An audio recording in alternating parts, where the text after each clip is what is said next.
Now we'll discuss about introduction to exception handling. So here we'll start discussing about what is exception in Java.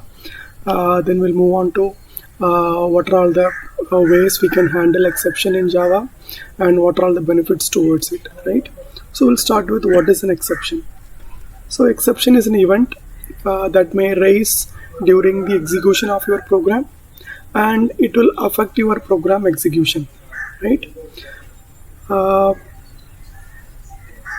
The exception handling, it is another way.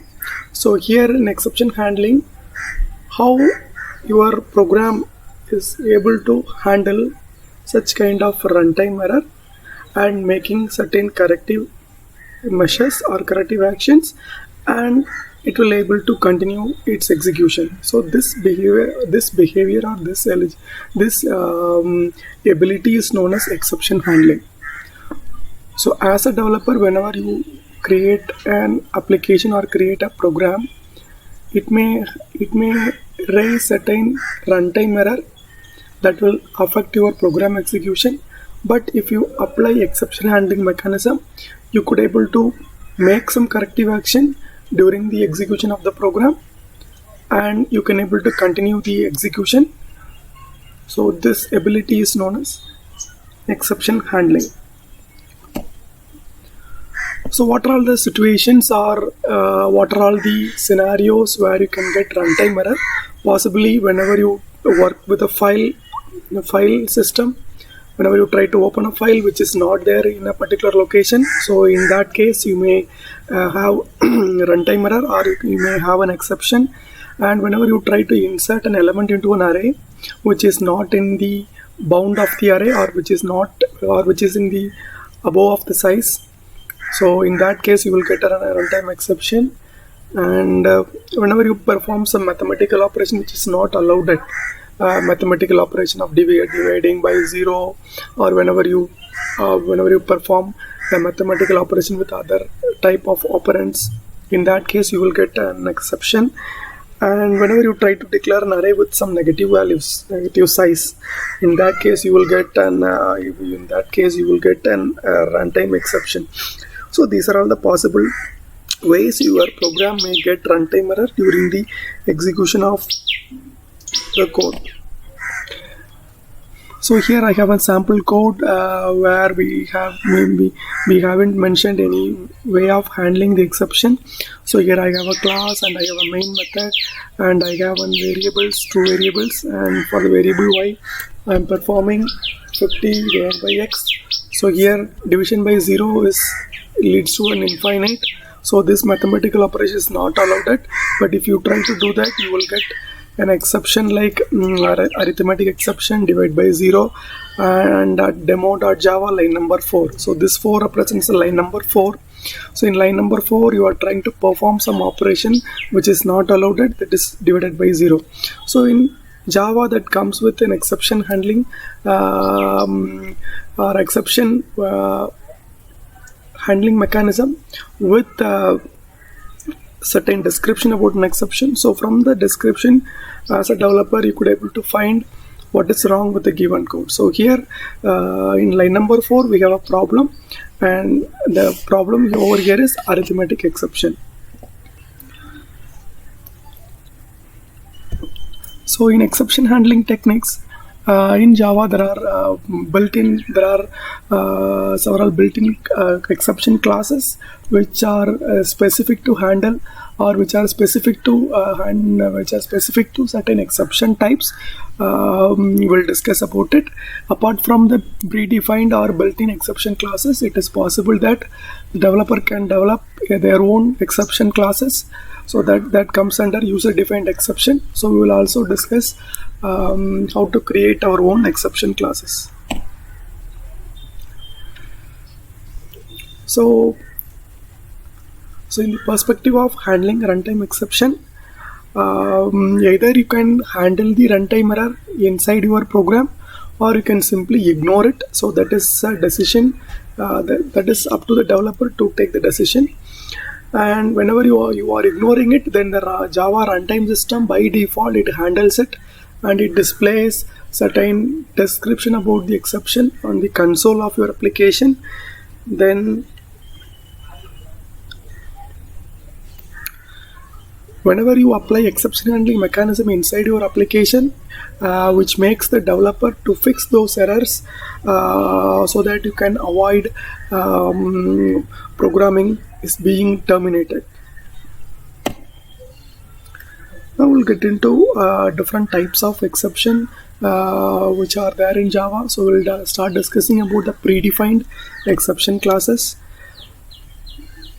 So in exception classes, throwable is a parent of all the exception classes, and for the throwable class we have a two child, error and exception. Yeah, so error is a predefined class which is dealing with issues or exception related with your JVM, and this is not in the hand of a developer, so you cannot handle or you cannot do anything about error classes and exception, which may be handled by the developer.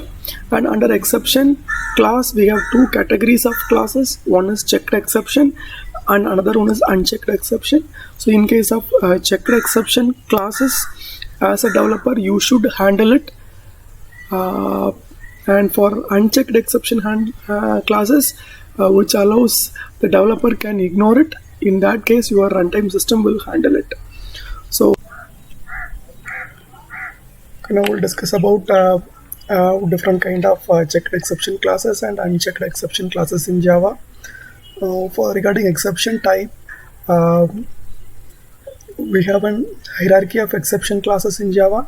So as we have discussed, throwable is a parent of all the exception classes, and for the throwable class we have two child, exception and error. Error class is going to deal with exceptions which are related to your JVM, like out of memory in your heap section. So likewise it will handle all the type of memory related errors. And exception is another hierarchy where as a developer you have the provisions to handle certain exception classes in Java. And in exception we have subclasses like runtime exception, IO exception, out of memory exception. So these are all the subclasses of an exception. And under runtime exception we have a classes like array index out of bounds, arithmetic exception, then class cast exception, then null pointer. So these are all the classes comes under runtime exception hierarchy. So in case of array index out of bounds exception, whenever you are trying to access an array element out of the size of the array, in that case you will get an array index out of bounds exception. And for regarding arithmetic exception, whenever you try to perform arithmetic operations like division by 0, in that case arithmetic exception will be raised. And in case of class cast exception, whenever you try to convert one type of classes or one type of an object into another type of an object, in that case if it is invalid, then you will get class cast exception. And regarding null pointer exception, whenever you try to access an object which is not initialized, or whenever you try to access the object and the memory of the object is not created, in that case you will get null pointer exception. So this is the hierarchy under runtime exception classes. Now we'll come back to checked and unchecked exception type. And regarding checked exception, the section I have mentioned over here, that comes under checked exception. So under throwable we have an exception class. Under exception we have a classes like IO exception. So the IO exception class is a checked exception. Whenever you are working with an IO related task inside your application, as a developer you should handle the IO exception inside your application, otherwise your program will not compiled. And similar to that there is an exception, SQL exception. So SQL exception allows will raise whenever your application is trying to communicate, or whenever your application is trying to work with the database connection. So whenever you create a Java program to work with the database related activities, ensure that you are handling SQL exception. Then there is something like interrupted exception. So whenever you work with threading and multi-threading environment, ensure that you are handling it.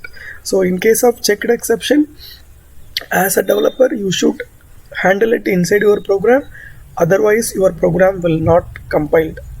So this is under checked exception. So this is an example code where you may need to handle checked exception. For example, there is a predefined class in Java for handling file IO, that is file not found exception. So here I am trying to read a data from a file with the help of file input stream a1.txt. Whenever so there is no guarantee that this a1.txt file will always be there in a particular location. So as a developer, you should handle this kind of exception, because there is no guarantee that this a1 file is always there. So in some cases the file may be deleted, or the file may be in different location. So in that case, as a developer, you should handle file not found exception. So this way of reading it, trying to reading a file will always raise file not found exception. And this is under unchecked exception. So the subclasses of runtime exceptions comes under unchecked exception. So under runtime exception, we have classes like arithmetic exception, number format exception, then null pointer exception, then class cast exception. So these are all unchecked. Unchecked means during the development time, as a developer, you don't need to handle it. You can simply leave the exception to the runtime system to handle it. Arithmetic exception, then number format exception, null pointer, class cast. So these are all some of the exception classes comes under runtime exception. So these are all be known as unchecked exception. So unchecked exception is also an exception where the developer may skip handling this kind of exception, but for a better coding, you should able to handle any type of error. So the classes, the class runtime exception and its all the subclasses are known to be unchecked exception classes. So if you wish, you can ignore it during. So regarding error class, error class is entirely different from exception class, because exception class, as a developer, you have entire control. The list of exceptions being handled or raised inside your application, but as part of error concern, which is beyond the control of the programmer or the user, and the developer cannot do anything about handling error. And during the compile time also, your compiler ignores it. So we will see the sample code where you may get into an error situation. We call it as a Stack Overflow error. So in the given code, we have a class and there is a method recursive print. So this is a recursive method, we are going to invoke it. And inside the main, we are invoking recursive print. So inside the recursive print function, we are simply print a number, and the number is 0, we are returning it. Otherwise, we are simply incrementing the number, right? So we don't know when the number is going to become 0. Suppose in certain cases, if the number it may get into an infinite number of execution. In that case, you will get a Stack Overflow error. So based on the number value, this method may raise a Stack Overflow error, it may not raise. So the developer has no control over it. So this is a typical example of Stack Overflow error. And regarding the simple activity, you have to match list 1 with the list 2. So we have 4 options, A, B, C, and D. So you have to find out which item in list 1 is going to match with list 2. So for option A, we are declaring an array and we are trying to assign an index with the 0, right? Here we haven't initialized the array. So in that case, you will get a compile time error. So for option A, you will get a compile time error, and for option B, whenever a JVM starts running your program, it may it cannot find the required Java classes, right? In that case, you will definitely get class not found exception for option B. And for option C, whenever a programmer is reading a stream and not yet reached the end of the stream marker, if not yet reached the end of the stream marker, in the sense your program will start reading the data from the stream, so you won't get any exception. So it is being matched with no exception. And file not found exception by default, it is in a checked exception class, so you can match it with checked exception. Now we'll discuss about certain keywords which are used in Java, which helps the developer to handle the exception. So we'll see what all the keywords are there in Java to handle the exception. Then we'll discuss about each and every keywords and its usage. So there are certain mechanisms or certain keywords are there to handle exception. So exception keywords like try, catch, throw, throws, and finally. So the syntax of these blocks are in for try block. You can have a try with the curly brace, and inside the curly brace you can put your certain Java statements which may or which may not raise an exception. So you can put those kind of suspicious code inside your try block, and whenever an exception raised from the try block, then the control will go back to catch statement, and inside a catch you should have an argument. The argument should match the corresponding exception type, right? And inside the catch you can handle it, and optionally if you want you can add a finally block. So the finally block always will try to execute certain codes that are required. So you can put such kind of codes inside a finally. So whatever the statement you have given inside a finally, that should definitely run at least one time. Then after try, catch, and finally, the rest of the code will be executed inside your application. So with the help of try catch, you can able to avoid termination of your program execution. So we'll start with the usage of try and catch block. So try and catch block. So if, as a developer, you may have some idea about what are the codes that may generate or that may raise an exception. So you have to identify such kind of error generating code, and you have to put it in a try block. And whenever a particular error is raised during the runtime, then the corresponding catch block will be defined so that it can handle or it can catch the exception. And this is called a catch block. So the catch block is otherwise known as exception handler. And the corrective measures and the set of codes to be executed to correct the error. So this kind of statement should be put inside your catch block of your program. So this is a typical example of handling the arithmetic exception. So there is a main method, and inside a try block we are trying to perform division. So here there is a possibility of dividing a number with 0. So I am putting the statement inside the try block, and whenever this particular line is being executed, a equal to 22 by 0, then this line will throw an arithmetic exception. So the arithmetic exception is a type of unchecked exception. So it will come back to catch. So this statement will not be executed. So after this line, the control moves over to catch block. So inside the catch block, we are simply printing division by 0. After the catch block, the rest of the code of your application will definitely run. So this statement will be executed. So with the help of try and catch block, you are simply avoiding the program termination. So for the given code, division by 0 is printed, and after catch statement, so these both lines is being printed on the console.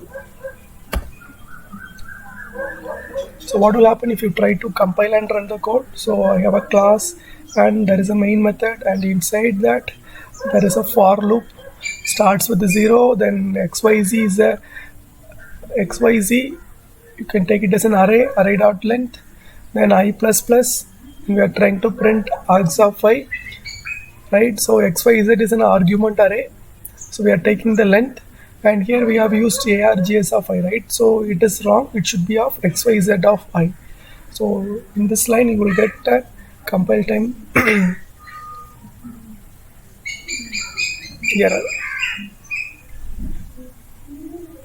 Suppose if you are adding args with xyz of I, in that case your code gets compiled successfully, and we are starting the index from 0 to length, right?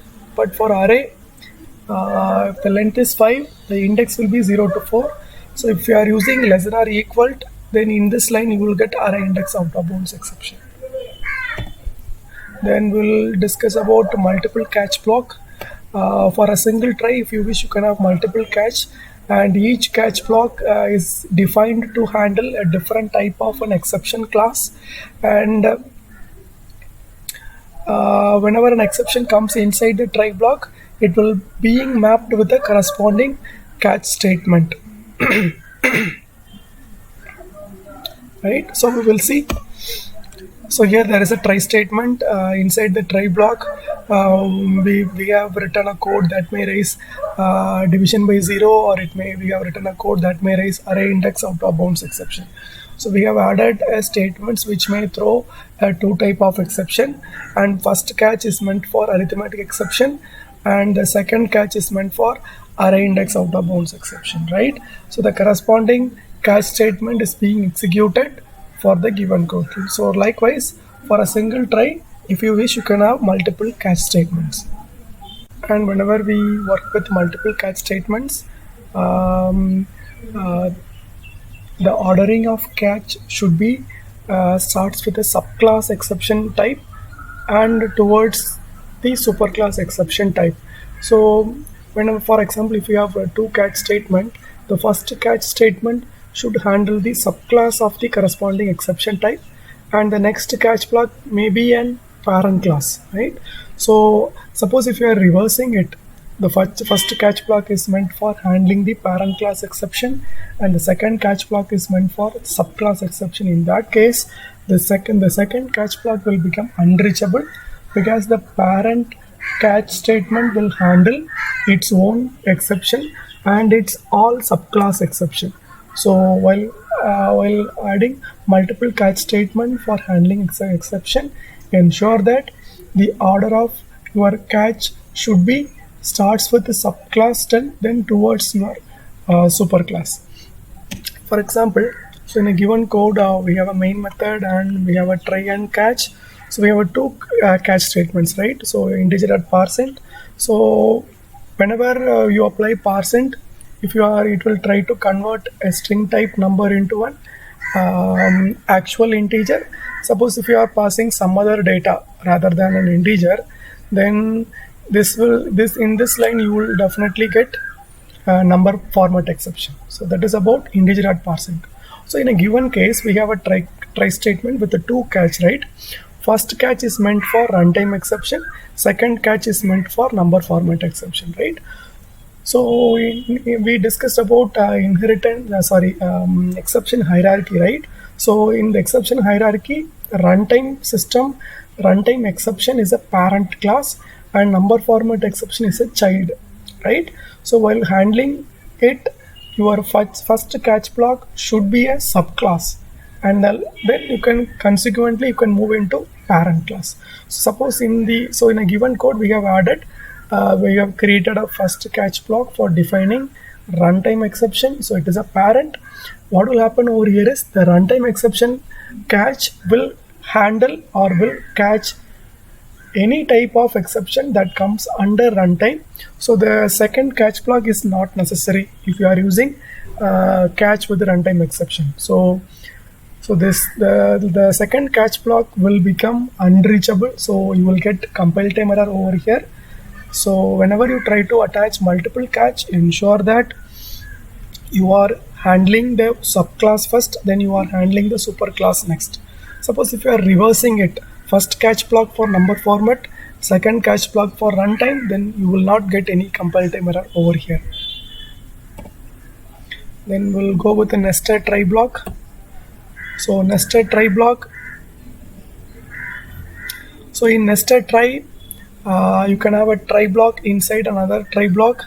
So the inner try statement does not have a catch equivalent catch handler, then the outer catch will be mapped for handling the exception, and this will continue until one of the catchment should match for the nested try. If there are no catch for the inner try block, then definitely you will then the runtime system will handle the exception for it.